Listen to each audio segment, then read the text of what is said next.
जोहार दोस्तों, स्वागत है आप सभी का झारखंड की ताज़ा और बड़ी खबरों की इस खास पेशकश में, जहां हम हर दिन लाते हैं राज्य की 25 बड़ी खबरें, वो भी फटाफट अंदाज में। तो पहले चैनल को सब्सक्राइब करें, वीडियो को लाइक करें और तैयार हो जाइए झारखंड की आज की 25 धमाकेदार खबरों को जानने के लिए।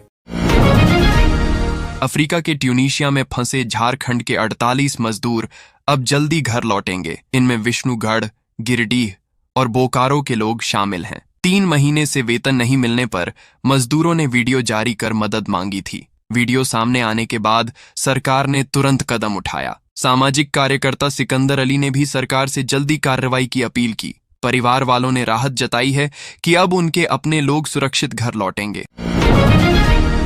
झारखंड के स्वास्थ्य मंत्री डॉक्टर इरफान अंसारी फिर सुर्खियों में हैं। बिहार के नालंदा में उन्होंने नीतीश कुमार की डबल इंजन सरकार को राक्षसों का राज कह दिया। इस बयान पर भाजपा प्रवक्ता राफिया नाज ने कहा कि इरफान अंसारी बयानबाजी छोड़कर झारखंड की बीमार स्वास्थ्य व्यवस्था पर ध्यान दें, जहां बच्चों को HIV पॉजिटिव खून चढ़ाया जा रहा है और दवाओं की भारी कमी है। इस बीच इरफान अंसारी ने नीतीश कुमार को भाजपा का बौना मुख्यमंत्री बताया और कहा कि अब उन्हें बोलने तक नहीं दिया जाता।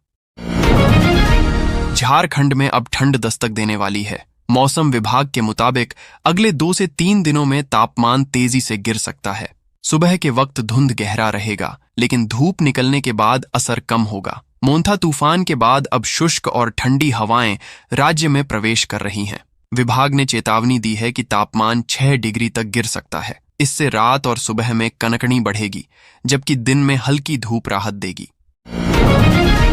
घाटशिला उपचुनाव अब और दिलचस्प हो गया है। मैदान में कुल 13 उम्मीदवार हैं, जिनमें से 9 पहली बार किस्मत आजमा रहे हैं। यानी इस बार 70% नए चेहरे मैदान में हैं। मुख्य मुकाबला जामुमो के सोमेश चंद्र सोरेन और भाजपा के बाबूलाल सोरेन के बीच माना जा रहा है। इस बीच झारखंड लोकतांत्रिक क्रांतिकारी मोर्चा के रामदास मुर्मू ने मुकाबले को त्रिकोणीय बना दिया है। अब सबकी नजर जनता के फैसले पर टिकी है। रांची समेत झारखंड के कई शहरों में आज सोने और चांदी के दाम स्थिर रहे। 22 कैरेट सोना 10 ग्राम के लिए 1,14,250 रुपये और 24 कैरेट सोना 1,19,960 रुपये में बिक रहा है। चांदी का भाव 1 किलो के लिए 1,66,000 रुपये है। बोकारो, जमशेदपुर और देवघर में भी कीमतों में खास बदलाव नहीं है। विशेषज्ञों ने सलाह दी है, खरीदारी से पहले हॉलमार्क जरूर जांचें, यही असली गारंटी है। एनडीए ने बिहार चुनाव के लिए अपना घोषणा पत्र जारी किया, लेकिन कांग्रेस नेता राकेश सिन्हा ने इसे गुमराह पत्र और ठग पत्र कहा। उन्होंने आरोप लगाया कि भाजपा ने हर साल 2 करोड़ युवाओं को रोजगार देने का वादा किया था, जो आज तक पूरा नहीं हुआ। सिन्हा ने कहा, एनडीए सरकार दलितों और अल्पसंख्यकों को प्रताड़ित कर रही है। वहीं घाटशिला उपचुनाव पर उन्होंने साफ किया कि झामुमो मैदान में है और कांग्रेस उसे पूरा सहयोग दे रही है। एलपीजी गैस उपभोक्ताओं के लिए जरूरी खबर। अब बायोमेट्रिक आधार प्रमाणीकरण यानी EKYC कराना अनिवार्य कर दिया गया है।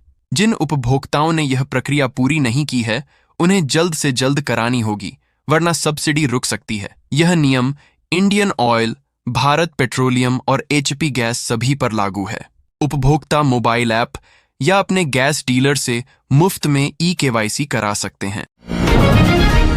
चाईबासा ब्लड बैंक से HIV संक्रमित रक्त चढ़ाए जाने के मामले पर सियासत गरमा गई है। भाजपा ने झारखंड सरकार को लापरवाह बताते हुए निशाना साधा है। भाजपा प्रवक्ता अजय शाह ने बताया कि केंद्र सरकार ने वर्ष 2031 में ही राज्य के औषधि नियंत्रण विभाग को खामियों पर चेताया था। उन्होंने आरोप लगाया कि राज्य के स्वास्थ्य मंत्री और विभाग ने चेतावनी को नजरअंदाज किया। अब भाजपा इस ब्लड कांड पर सरकार से जवाब मांग रही है। झारखंड में PG मेडिकल कोर्स के लिए काउंसलिंग प्रक्रिया शुरू हो गई है। JCECB की ओर से MD, MS, डिप्लोमा और DNB कोर्स की स्टेट कोटा सीटों पर नामांकन 4 राउंड में होगा। पहला राउंड 2 से 5 नवंबर तक चलेगा। फाइनल मेरिट लिस्ट 10 नवंबर और सीट अलॉटमेंट 16 नवंबर को जारी होगा। आवेदन केवल ऑनलाइन मोड में ही किए जा सकेंगे। झारखंड में नगर निगम चुनाव की हलचल फिर तेज हो गई है। हेमंत सोरेन कैबिनेट ने नगर पालिका चुनाव में पिछड़ा वर्ग आरक्षण के नियम में संशोधन की मंजूरी दे दी है। वहीं झारखंड हाईकोर्ट ने देरी पर नाराजगी जताते हुए सरकार और आयोग को फटकार लगाई है। जानकारी के मुताबिक दिसंबर के पहले हफ्ते तक वोटर लिस्ट जारी हो सकती है। इस बार चुनाव बैलेट पेपर से होने की संभावना है और जनवरी में मतदान की तैयारी है। रांची के रिम्स अस्पताल में अब निजी अस्पतालों से आने वाले रेफर मरीजों की भर्ती मनमाने तरीके से नहीं होगी। निदेशक डॉक्टर राजकुमार ने नई नीति लागू करने की तैयारी की है। अब निजी अस्पतालों को मरीज रेफर करने से पहले 3 सवालों के लिखित जवाब देने होंगे। उन्होंने कहा, कई अस्पताल लाखों रुपए लेकर अधमरे मरीज भेज देते हैं। अब ये नहीं चलेगा। रिम्स को डेथ ट्रांसफर स्टेशन नहीं बनने दिया जाएगा। ये नियम मरीजों के हित में है और जल्द लागू होगा। घाटशिला उपचुनाव का माहौल गर्म है। झामुमो और भाजपा दोनों ने प्रचार में पूरी ताकत झोंक दी है। केंद्रीय गृह मंत्री अमित शाह 9 नवंबर को घाटशिला आने वाले हैं। वहीं मुख्यमंत्री हेमंत सोरेन और विधायक कल्पना सोरेन कल से ही रैलियों की शुरुआत कर दिए हैं। झामुमो के सोमेश चंद्र सोरेन और भाजपा के बाबूलाल सोरेन के बीच सीधी टक्कर मानी जा रही है। झारखंड में 18 नवंबर से 15 दिसंबर तक आपकी योजना आपकी सरकार आपके द्वार कार्यक्रम चलेगा। इस बार ध्यान रहेगा आय, जाति और आवासीय प्रमाण पत्र जारी करने पर। मनिया सम्मान योजना के तहत 18 से 50 साल की महिलाएं आवेदन दे सकेंगी। सरकार ने इसे जनता से जुड़ने का प्रयास बताया, जबकि भाजपा ने इसे चुनावी प्रचार करार दिया। मुख्यमंत्री रोजगार सृजन योजना में कई लाभुकों ने ऋण तो लिया, लेकिन किस्त चुकाने में लापरवाही बरत रहे हैं। कल्याण विभाग ने 238 लाभुकों को नोटिस भेजा है। चेतावनी दी गई है कि अगर जल्द राशि नहीं जमा की गई तो कानूनी कार्रवाई होगी। गारंटरों पर भी कार्रवाई तय है। कुल 600 युवाओं को ऋण दिया गया था। अब विभाग किस्त न मिलने से परेशान है और वसूली की तैयारी में जुट गया है। भाजपा सांसद निशिकांत दुबे ने फिर से जीप घोटाला का मुद्दा उठाया। उन्होंने कहा कि इंदिरा गांधी ने 1977 के चुनाव में मुंबई की एक कंपनी से बिना भुगतान के 139 जीपें लीं और कांग्रेस के प्रचार में इस्तेमाल किया। उन्होंने बताया कि इसी मामले में उनकी गिरफ्तारी हुई थी, लेकिन सबूतों के अभाव में उन्हें छोड़ दिया गया। उन्होंने कहा कि यह दिखाता है कि कांग्रेस पार्टी हमेशा अपनी ताकत का गलत इस्तेमाल करती रही है। हेमंत सोरेन की अध्यक्षता में झारखंड मंत्रिपरिषद की बैठक में 13 अहम फैसले लिए गए। सिंचाई, सड़क निर्माण, आवास और खेल से जुड़ी परियोजनाओं को मंजूरी मिली। मांडर और चान्हो में सिंचाई पाइपलाइन के लिए 236 करोड़ रुपए स्वीकृत हुए। घाटशिला उपचुनाव के लिए 7 करोड़ 84 लाख मंजूर किए गए। अंबेडकर आवास योजना की राशि 2 लाख कर दी गई, जबकि सलीमा टेटे और निक्की प्रधान को शुल्क में छूट दी गई। चान्हो प्रखंड के पंडरी पंचायत में सोमवार को मंत्री शिल्पी नेहा तिर्की ने 222 दिव्यांगों को व्हीलचेयर और अन्य उपकरण दिए। उन्होंने कहा, सरकार का लक्ष्य है कि हर जरूरतमंद तक योजना का लाभ पहुंचे। मंत्री ने बताया कि मांडर विधानसभा के कई इलाकों में भी उपकरण बांटे जा चुके हैं। वहीं उन्होंने किसानों से अपील की कि फसल नुकसान की सूचना टोल फ्री नंबर 1447 पर दें ताकि मुआवजा मिल सके। जमशेदपुर पश्चिमी से जदयू विधायक सरयू राय ने झारखंड के स्वास्थ्य विभाग पर गंभीर आरोप लगाए हैं। उन्होंने कहा कि विधानसभा सदस्य होने के बावजूद उन्हें दवा खरीद की जानकारी नहीं दी जा रही है। सरयू राय ने सवाल उठाया कि आखिर विभाग जांच रिपोर्ट क्यों छुपा रहा है। उनका कहना है कि ऊंची कीमतों पर सरकारी कंपनियों से दवाएं खरीदी जा रही हैं। उन्होंने स्वास्थ्य मंत्री से दवाओं की खरीद निविदा प्रक्रिया से करने की मांग की है।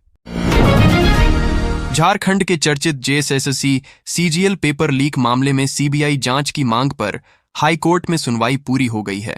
राज्य सरकार, आयोग और अभ्यर्थियों की ओर से बहस खत्म होने के बाद अदालत ने फैसला सुरक्षित रख लिया। अब सबकी निगाहें कोर्ट के फैसले पर टिकी हैं, क्योंकि यह फैसला हजारों चयनित उम्मीदवारों और लाखों अभ्यर्थियों के भविष्य का रास्ता तय करेगा।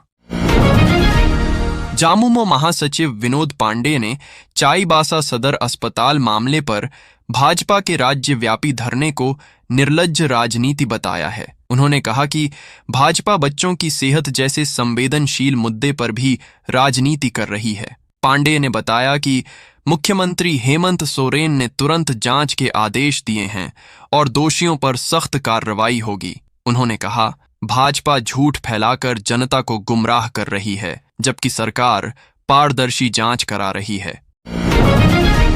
घाटशिला उपचुनाव को लेकर मुख्यमंत्री हेमंत सोरेन सोमवार को मुसाबनी पहुंचे। उन्होंने कहा कि घाटशिला के हर घर और इलाके के विकास के लिए सरकार लगातार काम कर रही है। हेमंत सोरेन ने बताया कि बंद पड़ी माइंस को चालू करने की दिशा में भी सरकार गंभीर है। उन्होंने जनता से अपील की कि वे 11 नवंबर को झामुमो प्रत्याशी सोमेश चंद्र सोरेन को 2 नंबर बटन दबाकर विजयी बनाएं। कांग्रेस ने बिहार उपचुनाव के लिए नई रणनीति बनाई है। पार्टी ने झारखंड के कार्यकारी अध्यक्ष और पूर्व मंत्री बंधु तिर्की को कटिहार जिले की 3 सीटों मनिहारी, कोढ़ा और कदवा की जिम्मेदारी सौंपी है। बंधु तिर्की 4 नवंबर को घाटशिला के उपचुनाव में शामिल होंगे और 6 नवंबर से कटिहार में कांग्रेस उम्मीदवारों के लिए प्रचार संभालेंगे। कांग्रेस हाईकमान ने उन्हें जीत की रणनीति तैयार करने का विशेष जिम्मा दिया है। झारखंड के बोकारो में पुलिस ने अवैध विदेशी शराब बनाने वाले बड़े गिरोह का भंडाफोड़ किया है। चिरा चास थाना क्षेत्र में झारखंड एटीएस, बिहार मद्य निषेध इकाई और स्थानीय पुलिस की संयुक्त कार्रवाई में 11 लोगों को गिरफ्तार किया गया। कार्रवाई गोपाल सिंह के मकान में हुई, जहां शराब की पैकिंग चल रही थी। पुलिस के मुताबिक गोपाल सिंह इस गिरोह का सरगना है। मौके से 17 लाख की विदेशी शराब जब्त की गई। झारखंड, जो 15 नवंबर 2000 को देश का 28वां राज्य बना था, अब अपनी 25वीं वर्षगांठ मनाने जा रहा है, जिसके लिए राज्य सरकार 15 से 16 नवंबर तक मोरहाबादी मैदान में भव्य कार्यक्रम करेगी। इस मौके पर 10,000 युवाओं को सरकारी नौकरी के नियुक्ति पत्र दिए जाएंगे। अब तक 170 रोजगार मेला लग चुके हैं, जिनसे 7,000 युवाओं को नौकरी मिली है। पूरा राज्य जश्न की तैयारी में जुटा है और राजधानी रांची को खास रूप से सजाया जा रहा है।